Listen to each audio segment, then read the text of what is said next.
Welcome to the Science of Magic with Gwilda Wiyaka, a program dedicated to uncovering the unified nature of reality and humanity's ever-evolving place as truly galactic beings. For more information on the Science of Magic with Gwilda Wiyaka, visit us online at www.thescienceofmagic.net.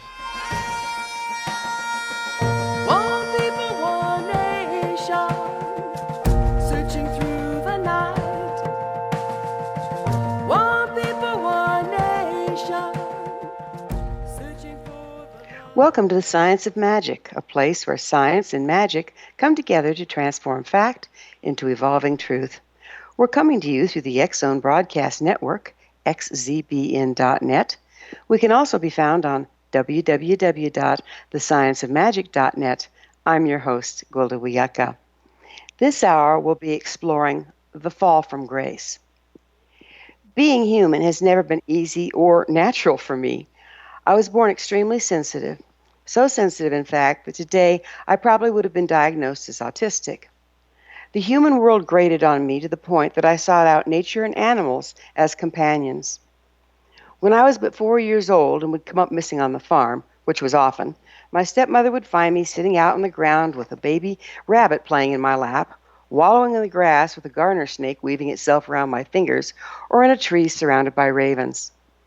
I was always lonesome and human around humans and found their propensity to live a lie painful and toxic. Animals were honest. They never hurt or beat me, always acting according to their nature and without malice. We understood each other. They were my friends and my saviors. Whether domestic or wild, I always could understand them and seemingly them me.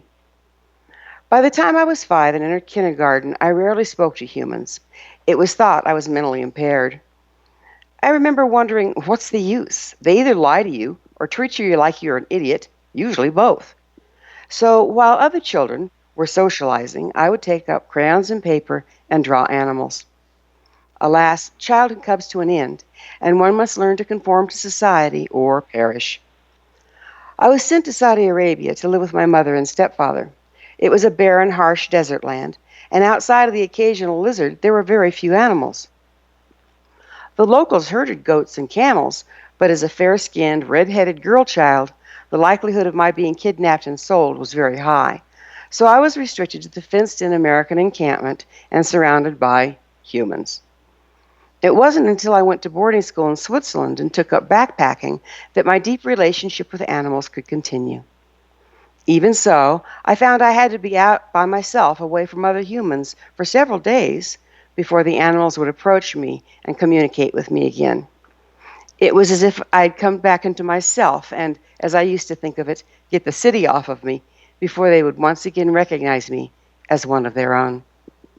In my profession as a shamanic teacher, I've seen animals do some amazing things. I had facilitated a young man's vision quest high in the Rocky Mountains, holding vigil and keeping the fire burning for 3 days. The evening of his return, we were sitting around the fire. He was breaking his fast and telling me of his new spirit guide, the red fox, that had appeared to him in spirit while on his quest. Suddenly, I saw 2 glowing eyes, and a red fox walked out of the forest, big as you please, and in full physical form. He sat down right next to my student. After about 5 minutes of looking into my student's eyes, the fox stood and silently melted back into the forest. On another vision quest I sponsored in Utah, I was silently making my midnight rounds, checking on my students, when I found my youngest female student curled up near a yearling moose in the tall grass. After her quest, she reported a dream in which her new spirit animal, the moose, appeared to her. I didn't mention what I'd seen. If the moose would have wanted her to know, I'm sure it would have awakened her. But I know what I saw, and it amazes me to this day. It's not that I see myself as all that special. I think that somewhere along the line, as we have become so enamored with the things and the ways of the human world, we fell from grace. We lost contact with the real world, the world of animals, plants, and nature. If we had not, there's no way we could commit the abominations on animals, nature, and each other that is so commonplace today. We've fallen from grace, and our only salvation is completely dependent upon our return. My guest this hour has dedicated his life to facilitating this very return to the natural world. Tamarack Song, author of Becoming Nature, Learning the Language of Wild Animals and Plants, spent most of his childhood running with wild animals, and as a young adult he lived with a pack of wolves. Now, living in the Nakota National Forest, his yard is certified wildlife habitat, and he manages a natural preserve. Tamarack helped pioneer the natural landscaping movement by being the first person in his state to win the legal right to convert his lawn into native prairie and woodland. Tamarack's goal is to help everyone learn animal language who wishes to do so, that they too can look in the eyes of a wolf or talk to birds and squirrels. I will introduce Tamarack and his amazing contribution to our return to grace after this short break. You are listening to The Science of Magic. This and other innovative episodes can always be found on our website, www.thescienceofmagic.net. One people, one nation, searching for the light. One people, one nation, coming from the stars. One people, one nation.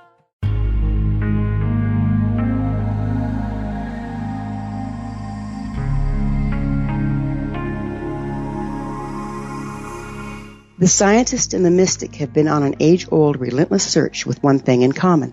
They seek truth. Their paths converge in the 40,000-year-old practice of shamanism, an ancient science delving to the quantum level of life, facilitating healing, manifestation, and evolution.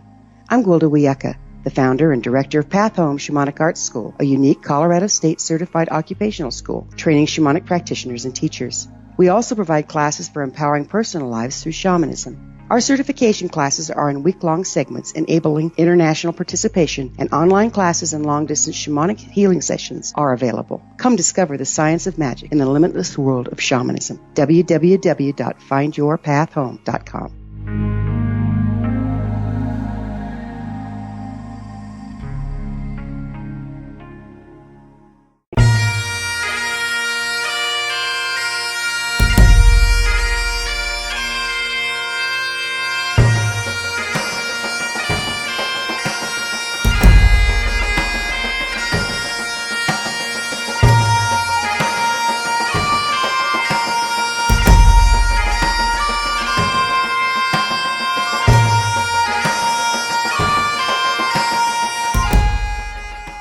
Welcome back. This is The Science of Magic, dedicated to unification and evolution of consciousness. I'm your host, Gwilda Wiyaka. Our guest this hour is Tamarack Song, author of Becoming Nature, Learning the Language of Wild Animals and Plants, www.teachingdrum.org. Tamarack, thanks so much for joining us on The Science of Magic. Thank you, Gwilda. It's great to be here, and I look forward to our sharing. And by the way, your introduction was beautiful. You know, your story runs a very close parallel to my story. I see we're kindred souls here. It's good to be with you. I think that's the case. I do. Hey, first off, I'm sure our listeners are dying to hear your story about living with the wolves. Would you mind sharing your experience? Oh, I'd be glad to. Well, I won't start at the beginning because that goes back in prehistory sometime, I think. You know, we all have ancestral memories that we inherit. And when I was young, from my earliest memories, I had this attachment to canines. I didn't understand it, of course, and my parents didn't either, because we would walk by somewhere and dogs would just be drawn to me and I'd be drawn to them. And it wasn't just to pet them or play with them. You know, kids are playing with puppies, you know, but there was something deeper there. We would look into each other's eyes. There was some sort of, I don't know, maybe magic, as my parents saw it. They knew that there was something special there in that relationship. And as I grew up, I learned about foxes and wolves, and I remember when I was 7 or 8 years of age, I was out in the fields. I grew up in a small farming town, and my brothers and I would run around in the fields all the time, the fields and the woods and the swamps. And there was this stream with high banks, and there was this den hole there, and I just knew it was a red fox den. And it was spring flood time, and the snow was starting to melt, and I knew the water was going to rise, and I thought, oh, what is the fox going to do?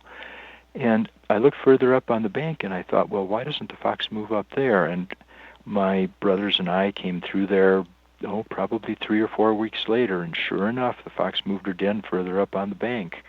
And there was just this intrinsic connection, this sense of knowing that came from becoming the fox as a little kid, just becoming the animal and feeling what the animal feels, and going through through that visceral experience of being the animal. And this hung with me, and visions of wolves would come when I was a child, and I would imagine, where I grew up was farm country. There were 40-acre woodlots, but nothing that would support wolves for sure. The wolves had been long ago exterminated from the area.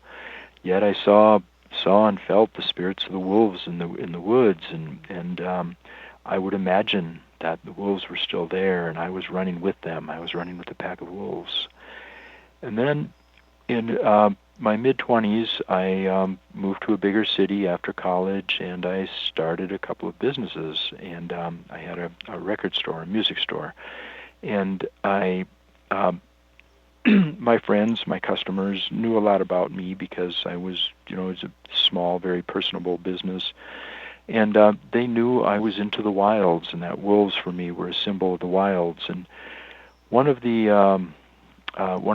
my customers, who was also a friend, stopped in one day and said, "Hey, Tamarack, just came home from up north, and I stopped at this little roadside zoo, and which were really common back then along the roads. The tourists would stop, and there'd be a few wild animals in cages, and they could buy some popcorn and soda to feed to the animals, which was terrible for them, but that's what they did.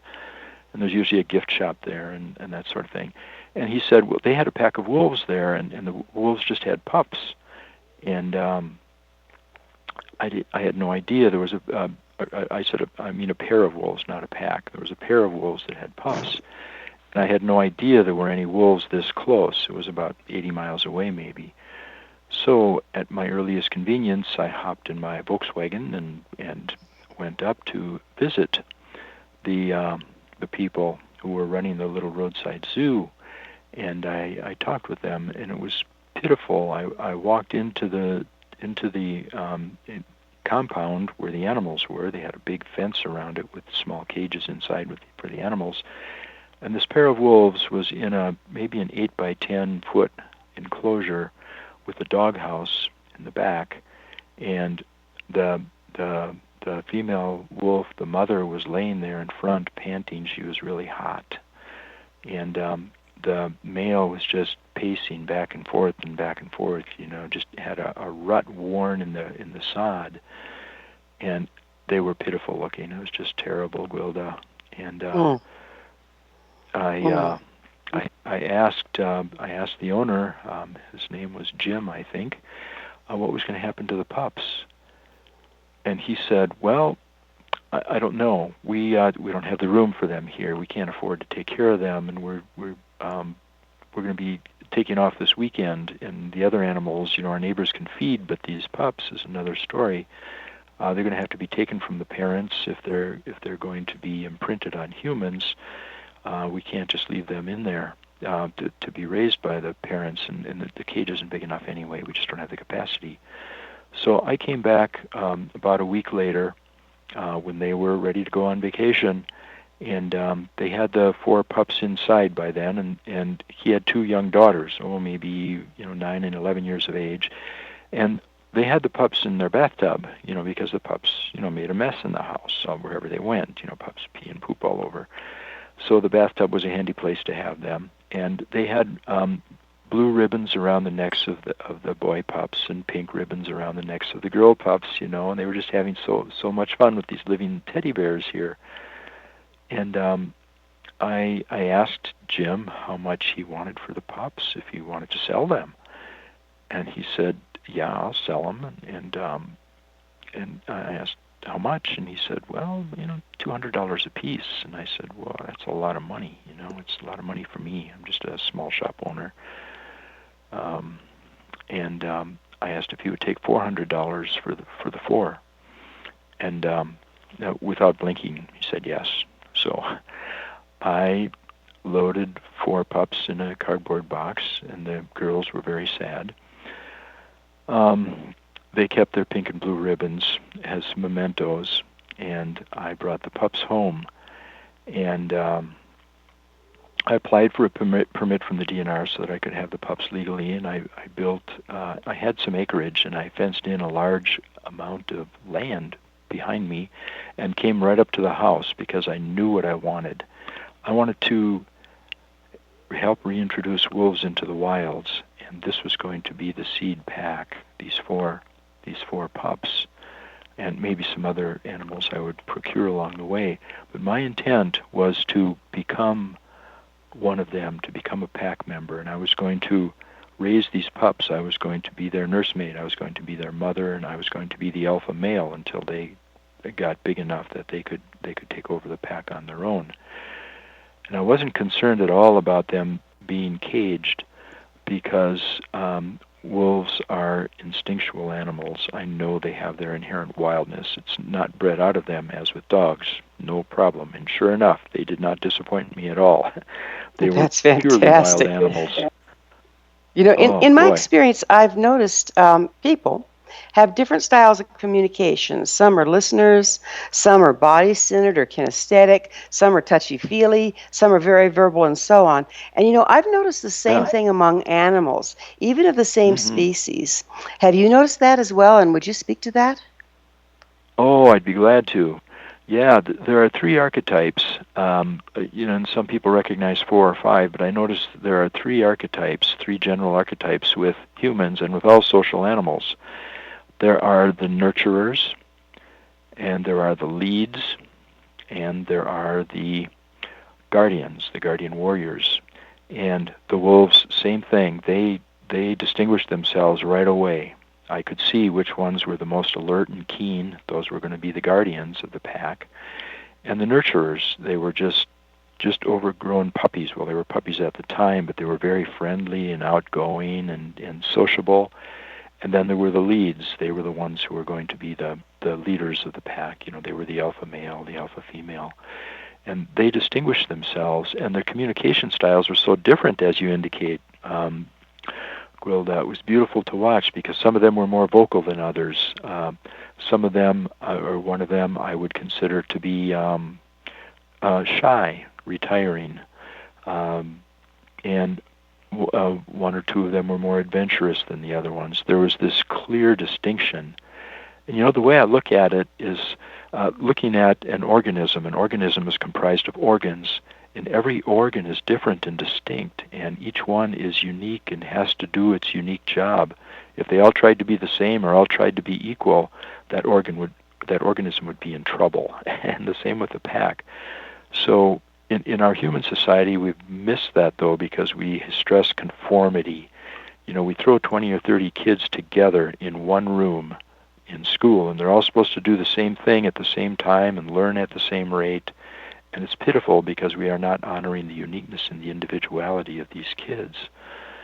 So Yes, we've noticed totally that. crippled ourselves, haven't we? Pardon? We've totally crippled ourselves in so doing. Totally. We're after conformity because it's a mass production society.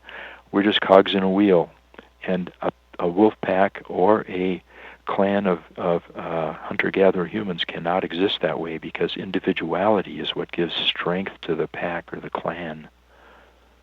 And honoring of that individuality rather than criticizing for being different is so important. And don't you think a lot of the communication comes because we have all these different organisms within one pack, that they communicate as a whole rather than as individuals? Yes, very good point, Gwilda. Communication is vital. Relationship is communication. You know, I say this, I'm also a, I'm also a counselor, and I talk with people. Here we go. I'm sorry, we're going to have to take a break. That's okay. We will return to our discussion after this short break. You're listening to The Science of Magic. I'm your host, Gwilda Wiyaka. You want to hear more? Other innovative episodes can always be found on our website, www.thescienceofmagic.net.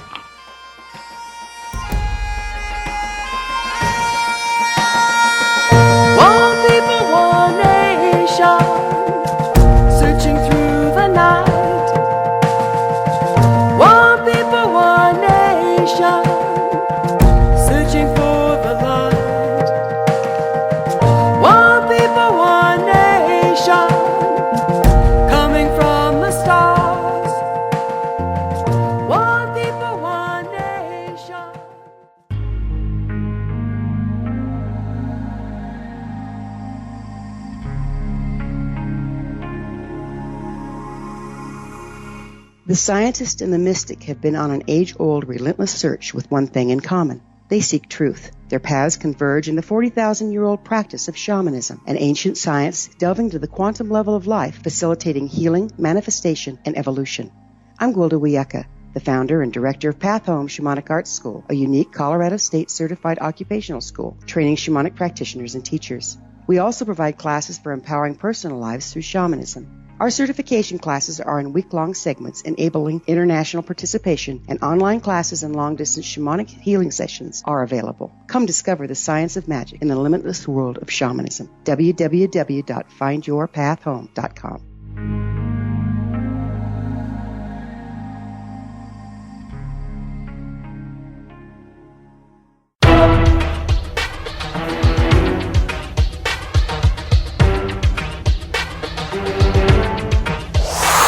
You're listening to the X-Zone Broadcast Network, www.xzbn.net.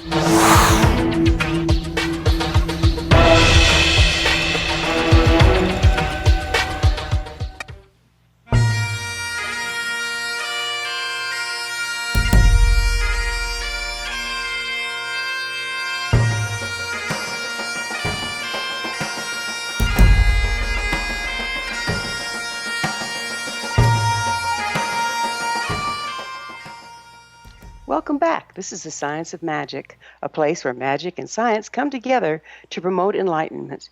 We can be found on www.thescienceofmagic.net. I'm your host, Gwilda Wiyaka. My guest this hour is TAMARACK Song, author of Becoming Nature, Learning the Language of Wild Animals and Plants. All author proceeds from the sale of TAMARACK's book go to support the creation of the Brother Wolf Foundation, a nonprofit sanctuary for timber wolves rescued from puppy mills and backyard cages. For more information, www.brotherwolffoundation.org.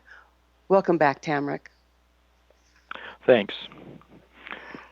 We were just having fun talking about how animals have different ways, different communication styles, but there's a very specific design to it. You know, I've seen some amazing things with the way animals communicate. If anyone has ever watched a pack of coyotes hunt together, there's no question in your mind that they're in constant communication. They turn on a dime. Their strategy is, even though they might hold similar strategy, it changes every time according to circumstance. There's some kind of communication going on there. Sometimes they yip and carry on, but sometimes they're totally silent. What have you observed with that? Oh, coyotes are very much like wolves. In fact, coyotes and wolves evolved from the same gene pool. They're very similar, and they can crossbreed pretty easily. In fact, just a little aside, in the eastern half of the country here, the coyotes all have wolf blood in them, which is why they're bigger and they look grayer than the coyotes in the western part of the country. And all the wolves in the eastern part of the country have some coyote blood in them, which is why they're a little smaller than the northwestern wolves, the Canadian wolves. So they're very similar. So what we learn from coyotes we can apply to wolves, not entirely for sure, but in terms of communication, it's there. And you know, the unique thing about the communication as we know it is that it is verbally oriented, and our frontal lobes take care of our verbal communication, and it's a very imprecise form of communication, which is why, as we all know, two people can say the same thing, but they don't necessarily mean the same thing. And that does not work in the wilds, because communication has to be precise. It has to be accurate, because communication is life and death oftentimes in the wilds. Not directly, but in terms of success of the hunt, for example, with coyotes, a pack of coyotes is hunting.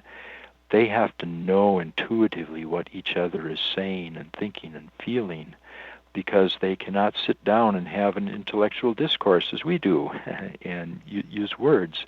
They cannot do that. They have to do it at a glance. They have to do it by reading each other's body language. They have to do it by ricocheting their thoughts and feelings off of the animals around them. For example, if the coyote pack has split up and they're going through some tall grassland, they know where their farthest partner is, where the farthest pack member is, because they can see the reaction of the birds over there. So they're not communicating directly with that coyote out in the periphery of the meadow, but they're seeing the squirrel chattering in the tree or a bird flying up, and this is just as good as saying, "Hey, here I am." So this is the sort of communication. It's the whole hoop of life is speaking at the same time.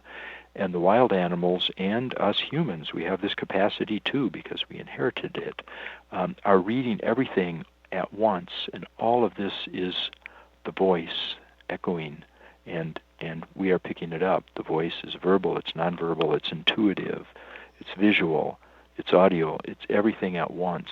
And this is complete communication. This I is love what I call that nature's voice echoing, the voice of life echoing. You know, my son has a Malamute, which is a Alaskan Malamute, which is really close to the Alaskan timber wolf. And Yeah. they're very, very wolf-like. And I'll babysit him from time to time, all 145 pounds of him.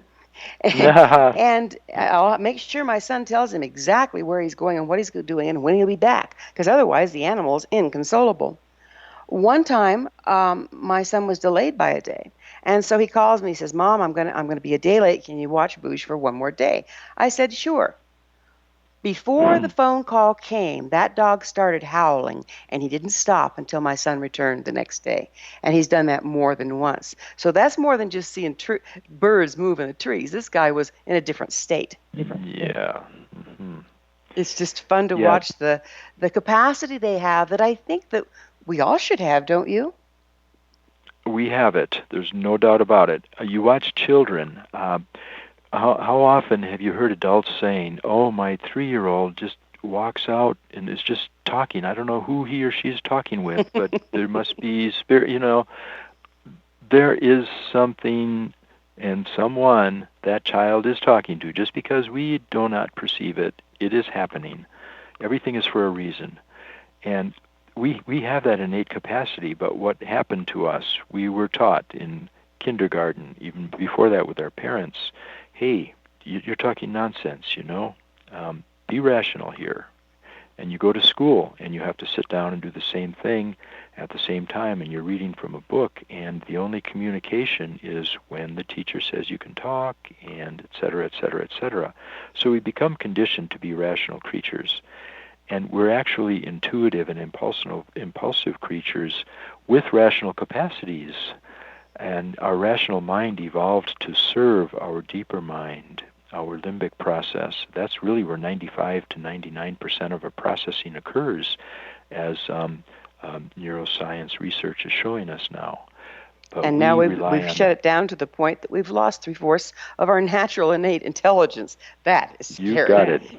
Yep. Hey, you know Oh what? boy, Another is thing it. I've seen about among most animals, particularly in the wild, is that they carry no malice. They only perpetrate as much violence as is needed to get their point across or to protect Yep. their own. On the other hand, humans are not so. Can you speak to this? I sure can. They work it out right away. Stress becomes chronic stress, which becomes trauma, and we start acting like traumatized individuals, which is irrational. And we start killing more than we need to kill. We start destroying our planet around us. We destroy our bed. We soil and destroy our bed. It's crazy. Wild animals cannot afford that. They cannot afford the extra energy. They cannot afford to be tearing each other up and killing each other because they rely upon each other. The pack, there's no I in a pack. Every animal in a pack, every wolf, is a vital organ within the organism of the pack, and they all respect each other. Yes, there's tension, yes, there's stress, but they work it out and they forget about it. It's live and let live. It has to be. Because they not only have to tolerate each other, they have to work like the well-greased gears in a machine. They have to, or they cannot hunt alone. They cannot bring a moose down alone. They have to cooperate. And they have to feel good about it because they're with each other 24/7. It's not like us where, well, we have a little hassle at work, with our workmates, but hey, I'm going home at 4 o'clock, and I'm going to be with my family then, or I'm going out with my friends. That is their family and friends. That is their work. It is their play. It's everything. So, and it's the same with the way we evolved, us humans, for 97% of our existence. We're pack animals. We were clans people, and we had to live the same way.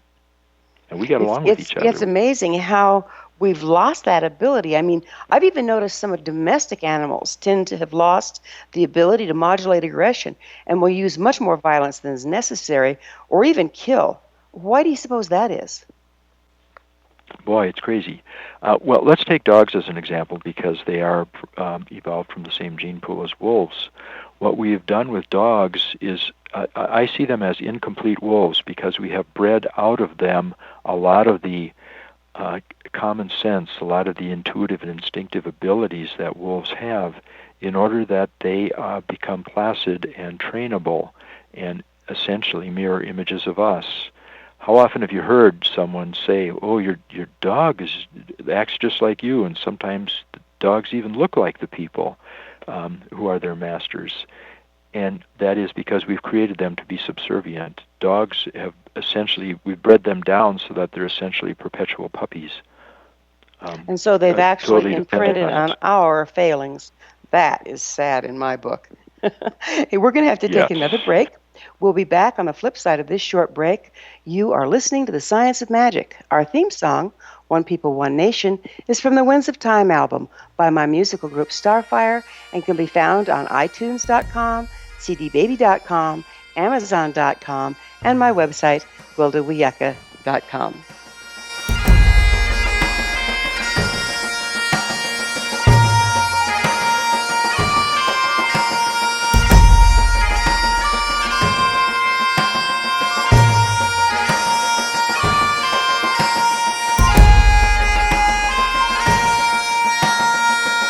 One people, one nation.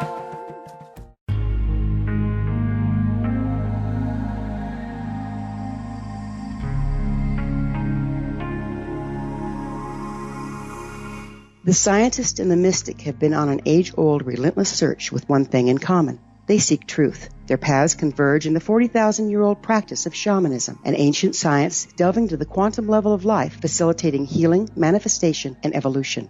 I'm Gwilda Wiyaka, the founder and director of Path Home Shamanic Arts School, a unique Colorado State certified occupational school training shamanic practitioners and teachers. We also provide classes for empowering personal lives through shamanism. Our certification classes are in week-long segments enabling international participation, and online classes and long-distance shamanic healing sessions are available. Come discover the science of magic in the limitless world of shamanism. www.findyourpathhome.com.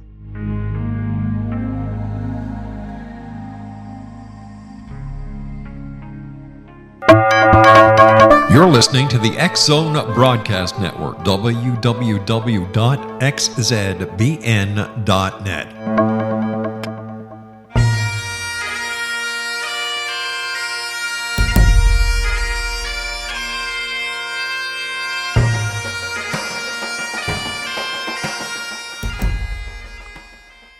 Welcome back. This is the Science of Magic, a place where magic and science come together to promote enlightenment. We can be found on www.thescienceofmagic.net. I'm your host, Gwilda Wiyaka. My guest this hour is TAMARACK Song. He's the author of Becoming Nature, Learning the Language of Wild Animals and Plants. www.teachingdrum.org. All proceeds from this particular book goes to Becoming Nature. They go to support the creation of the Boulder Wolf Foundation, a nonprofit sanctuary for timber wolves rescued from puppy mills and backyard cages. For more information, www.brotherwolffoundation.org. TAMARACK, welcome back. Thank you. It's good to be back. Well, we were having fun with why the animals tend to only settle disputes to the degree that they need to, and humans and some domestic animals go over the top with it. A lot of that, I think, has to do with breeding as well. Like, some were bred to be killers, like your poor pit bulls. I mean, bless their hearts, the cards are stacked against them. They've been outlawed everywhere Yeah. because they've been bred to be killers.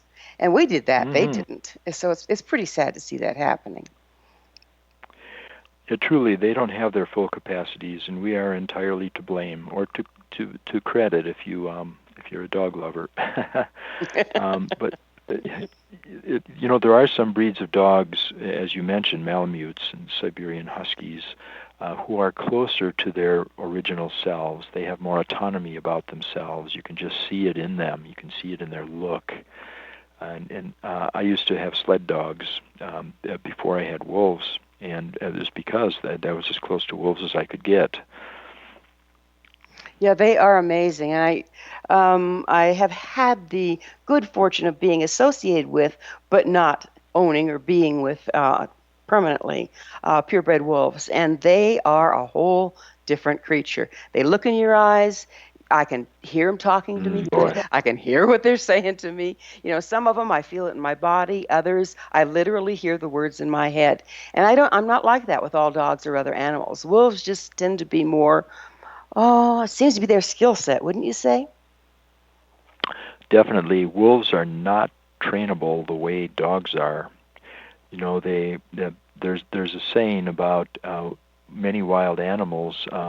They cannot be domesticated, but they can be tamed. You know, you can tame anything if you either cajole or bribe or browbeat them, but that does not mean they are domesticated by any means.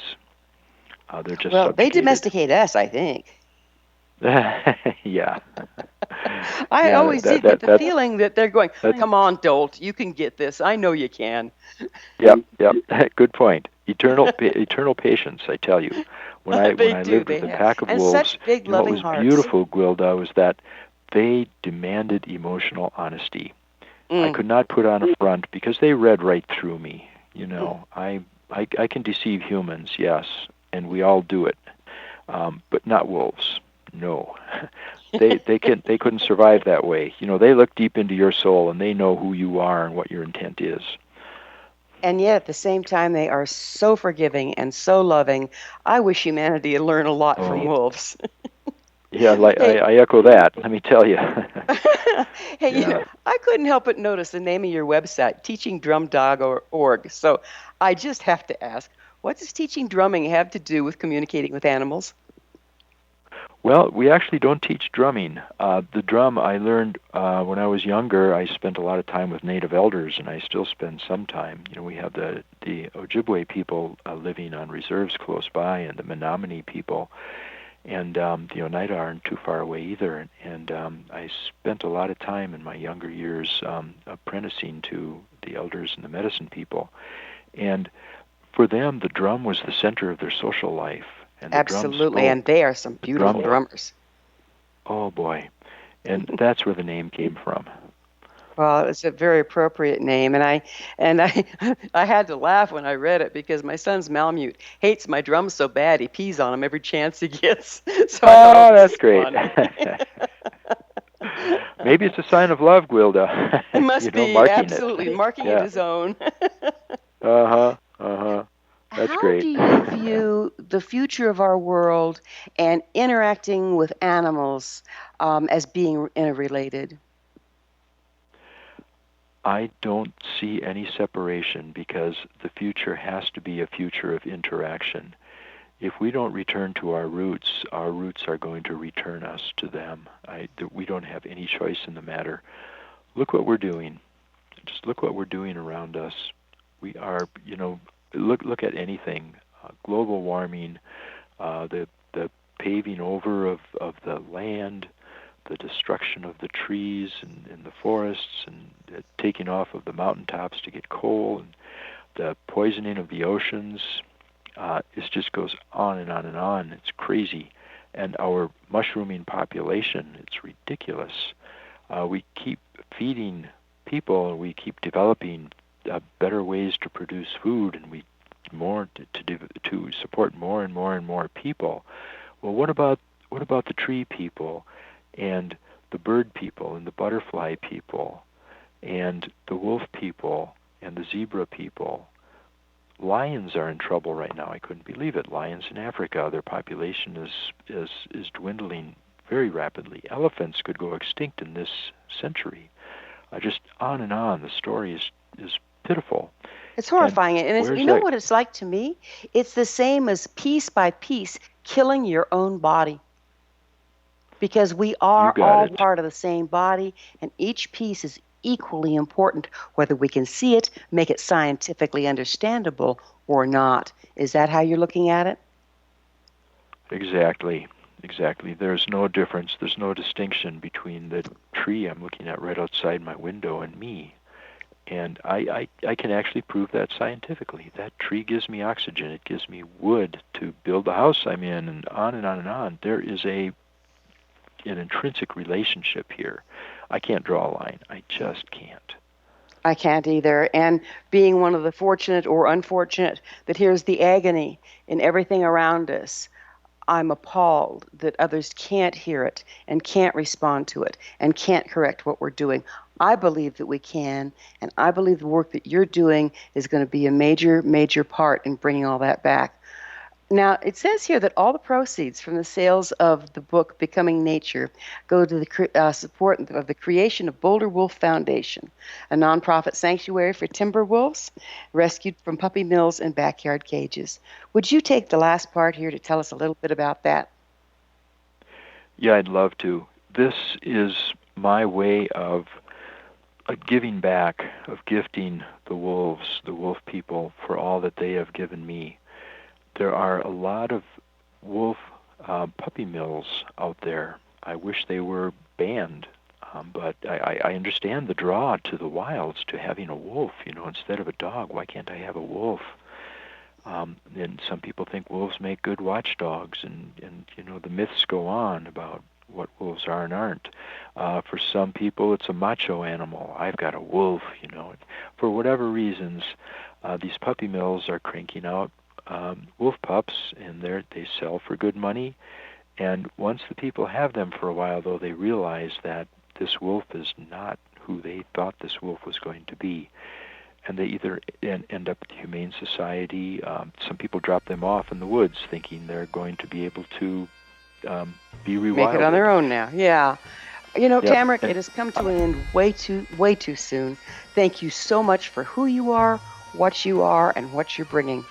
This has been The Science of Magic. Remember, you can always listen to this and other thought-provoking episodes on our website, www.thescienceofmagic.net.